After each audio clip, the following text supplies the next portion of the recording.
Saturday അവൻ കാത്തിരിക്കുകയായിരുന്നു. മിക്ക ദിവസം ഞാൻ ഓഫീസിൽ പോകുമ്പോൾ ഓട്ടോയിലിരുന്ന് ഞാൻ കണ്ടായിരുന്നു ഒരു ചെടി അനാഥപ്രേതം പോലെ ഇവിടെ ഇരിക്കുന്നു. അപ്പോൾ കുറച്ചങ്ങ് പോകണം. അപ്പം ഞാൻ വിചാരിച്ചു ഇന്ന് കൈയോടെ അത് പോയി എടുത്തിട്ട് വരാമെന്ന്. എന്നെപ്പോലെ ഏതെങ്കിലും ചെടി സ്നേഹി വന്ന് എടുത്തിട്ട് പോയിട്ടുണ്ടെങ്കിൽ അത് അവിടെ ഉണ്ടാവില്ല. ഞാൻ എന്തായാലും അബീനെയും കൂട്ടി വിളിച്ചിട്ടുണ്ട്. ആ വിചാരിച്ച പോലെ ഐറ്റം ഇവിടെ ഉണ്ട് കേട്ടോ. എന്നാലും എനിക്ക് സന്തോഷമായി. നമുക്കത് കൈയോടെ എടുത്തിട്ട് പോവാം. ഞാൻ കാണിച്ചു തരാം നിങ്ങളെ. വാ, ഇതാണ് കേട്ടോ നമ്മുടെ പ്ലാന്റ്. വലിയൊരു പ്ലാന്റ് ആണ് കേട്ടോ. ഇതിപ്പോൾ വെള്ളം കൊടുക്കാത്തതിൻ്റെ ഒരു ക്ഷീണമാണ് ഇതിനുള്ളത്.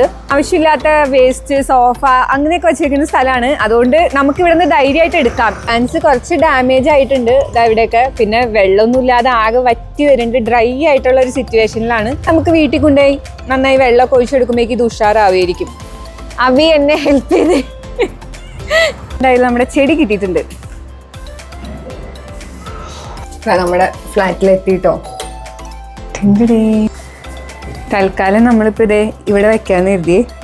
ഇപ്പം ഞാൻ അത്ര ഡീറ്റെയിൽ ആയിട്ടൊന്നും തുടയ്ക്കുന്നില്ല കേട്ടോ. ജസ്റ്റ് ഒന്ന് തുടച്ചിട്ട് വെള്ളം ഒഴിച്ചു കൊടുക്കണം ഇതിന്. അതിനുശേഷം നമുക്ക് ഡീറ്റെയിൽ ആയിട്ട് തുടച്ചെടുക്കാം.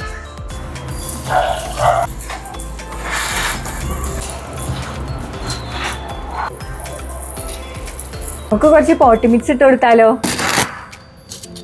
അധികമൊന്നും ഇട്ട് കൊടുക്കുന്നില്ല കേട്ടോ. കുറച്ച് മാത്രം, മുകൾ ഭാഗത്ത് മാത്രമേ ഇത്തിരി ഇട്ട് കൊടുക്കുന്നുള്ളൂ. ബാൽക്കണിയിൽ ഞാനൊരു കൂട്ടം കാണിച്ചു കേട്ടോ. അധികം നേരം ഇവിടെ നിന്ന് നമുക്ക് ഡിസ്റ്റർബ് ചെയ്യണ്ടല്ലേ, നമുക്ക് പോയേക്കാം. ഇത് നമ്മുടെ രണ്ടാമത്തെ ബാൽക്കണിയാണ്. ഇവിടെയാണ് നമ്മൾ എല്ലാ പ്ലാന്റ്സിനെയും സർവീസ് ചെയ്യുന്നത്. നമ്മൾ ചട്ടിയിൽ സ്പ്രേ പെയിന്റ് ചെയ്യാൻ പോവാണ്. അപ്പോൾ ഈ ചെടിയുമേക്കൊന്നും പെയിന്റ് ആവാത്ത രീതിയിൽ ഞാൻ ഇവിടെ ഒന്ന് കവർ ചെയ്യുന്നുണ്ടേ. പെയിന്റ് അടിച്ച് കഴിഞ്ഞു. ഇനി ഉണങ്ങാനുള്ള വെയിറ്റിങ്ങിലാണ്.